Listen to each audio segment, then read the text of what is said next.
warahmatullahi wabarakatuh. Halo teman-teman, perkenalkan nama saya Nurina Aprilia dengan NIM 23030502080 dari kelas H. Di sini saya akan membahas tentang konsep dasar timbulnya penyakit jari-jari sebab akibat. Nah, tanpa berlama-lama kita langsung saja masuk ke pembahasan yang pertama. Apa sih yang dimaksud itu? Jadi, dalam epidemiologi, pemahaman tentang penyebab penyakit bukanlah sesuatu yang sederhana, melainkan melibatkan berbagai faktor yang saling berinteraksi.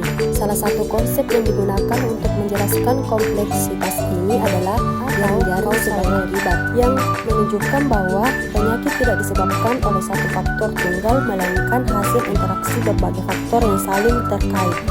Nah, begitupun dengan pengertiannya. Jari-jari sebab akibat adalah suatu model yang menggambarkan hubungan kompleks antara berbagai faktor risiko, penyebab, dan determinan yang berkontribusi terhadap timbulnya suatu penyakit.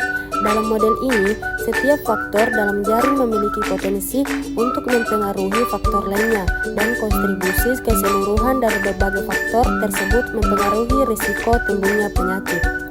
Yang kedua, 3 elemen utama dalam jaring-jaring sebab akibat. Yang pertama, agen penyakit. Agen adalah faktor biologis atau patogen seperti virus, bakteri, parasit, atau toksin yang secara langsung menyebabkan penyakit. Yang kedua, host atau individu yang terkena.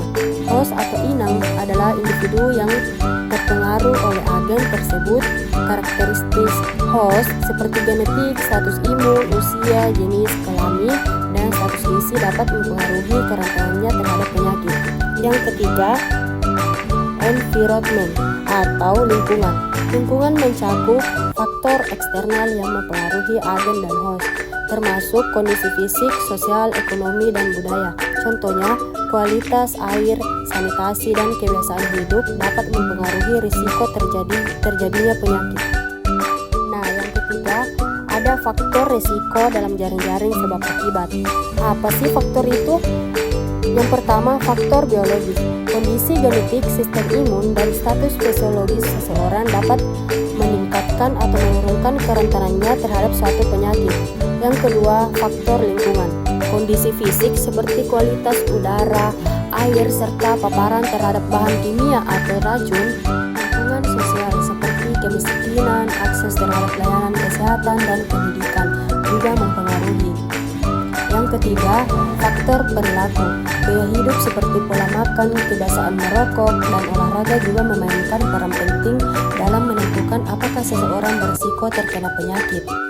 Yang keempat, interaksi antar faktor. Dalam jaring-jaring sebab akibat, faktor-faktor ini saling terkait dan berinteraksi satu sama lain. Misalnya, seseorang dengan sistem imun yang lemah atau host yang tinggal di lingkungan dengan sanitasi buruk, environment, lebih mungkin terkena penyakit infeksi yang disebabkan oleh patogen agen. Tidak ada satu faktor yang berdiri sendiri, melainkan masing-masing faktor berkontribusi secara bersamaan. Kombinasi faktor-faktor ini menyebabkan peningkatan atau penurunan risiko penyakit. Nah, contoh kasus jaring-jaring sebab akibat penyakit jantung koroner atau PJK.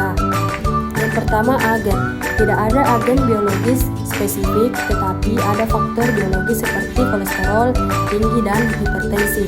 Yang kedua, host, individu dengan predisposisi genetik, kebiasaan buruk, merokok, atau obesitas. Dan yang ketiga, lingkungan, polusi udara, kurangnya akses ke makanan sehat, dan tekanan pekerjaan.